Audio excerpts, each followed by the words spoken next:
নমস্কার বন্ধুরা, welcome back to my channel stay with Shiuli. আবারও চলে এলাম নতুন একটি রেসিপির সঙ্গে।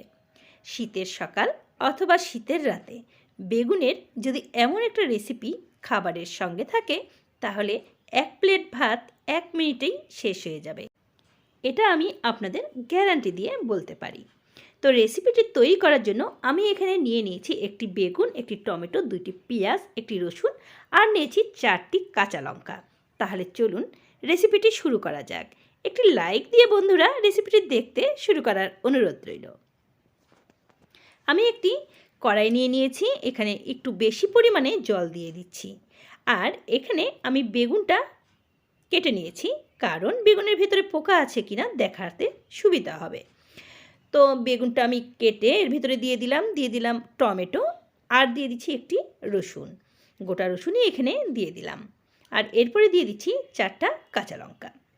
এরপরে গ্যাসের চুলাটা জ্বালিয়ে দিয়ে একটি ঢাকনা দিয়ে ঢেকে দেব 5 মিনিটের জন্য।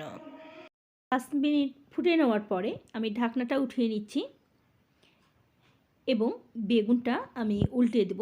এক পাশে হয়ে গেছে, আর এক পাশে হওয়ার জন্য উল্টে দেব। দিয়ে টমেটোটা উল্টিয়ে দিচ্ছি, দিয়ে আবারও ঢেকে দেব 5 মিনিটের জন্য। ফিরে এলাম 5 মিনিট পরে।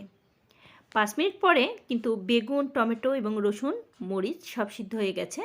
এই পর্যায়ে আমি গ্যাসের চুলাটা বন্ধ করে দেব এবং জল ঝরিয়ে তুলে নেব সবগুলো। এবারে এগুলো একটু ঠান্ডা হতে সময় দেব। আমার যে বন্ধুরা আমাকে প্রথম থেকে সাপোর্ট করছো, তাদেরকে অসংখ্য অসংখ্য ধন্যবাদ। তোমাদের সহযোগিতায় আজকে আমি এত দূরে আসতে পেরেছি। যারা আমার চ্যানেলটি প্রথম ভিজিট করছো, তাদেরকে রিকোয়েস্ট করব, ভিডিওটি ভালো লেগে থাকলে অবশ্যই চ্যানেলটি সাবস্ক্রাইব করে আমাকে এগিয়ে যেতে সহযোগিতা করবে এবং পাশে থাকা অল বাটনটি ক্লিক করে দেবে। তাহলে আমি নিত্য নতুন ভিডিও দিলে তোমরা খুব সহজেই তা পেয়ে যাবে। ভিডিওটি ভালো লেগে থাকলে ফ্রেন্ডস এবং ফ্যামিলির ভিতরে অবশ্যই ভিডিওটি শেয়ার করে দেওয়ার অনুরোধ রইল। যখন হাতে শোয়ার মতন এটা হয়ে যাবে ঠান্ডা, তখন আমি আস্তে আস্তে কাঁচামরিচের বোটাগুলো ছিঁড়ে নেব এবং টমেটোটার খোসা উঠিয়ে নেব এবং বেগুনেরও খোসা তুলে নেব। এগুলো সব তুলে নিয়ে এরপরে আমি রসুনটা ছিলে নেব। এখানে আমি সম্পূর্ণ রসুনটা দিচ্ছি না, এখানে কয়েকটা কোয়া আমি ছিঁড়ে নিচ্ছি। এই দেখো, এখানে আমি এই কয়েকটা রসুনের কোয়া দিচ্ছি। এগুলো আমি আগে ডলে নেব হাত দিয়ে ভালো করে। এরপরে নিয়ে নিব আমি কাঁচামরিচ। আমি 4টে কাঁচামরিচ নিয়েছিলাম, 4টে কাঁচামরিচই এখানে খুব ভালো করে ডলে নেব। এরপরে টমেটো আর বেগুনটাও খুব ভালো করে হাত দিয়ে কষলে কষলে মেখে নেব। যেহেতু আমি বেগুনের ভর্তা বানাচ্ছি, আর ঝাল একটু বেশি হলে কিন্তু খেতে ভালো লাগবে। চলো পরবর্তী স্টেপে যাওয়া যাক। কড়াই নিয়ে নিয়েছি, কড়াইয়ের ভেতরে দিয়ে দিচ্ছি সরিষা তেল। যেহেতু ভর্তা, সরিষা তেল দিয়ে তো করতে হবে না। বাকি রসুন কোয়াগুলো আমি এর ভেতরে কিন্তু দিয়ে দিলাম।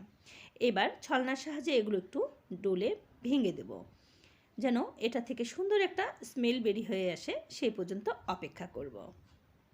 ভালো করে ভেজে নিয়ে যে 2টা পেঁয়াজ নিয়েছিলাম, সেই 2টা পেঁয়াজ আমি কেটে নিয়েছি। এখন আমি এটার ভেতরে দিয়ে দিচ্ছি।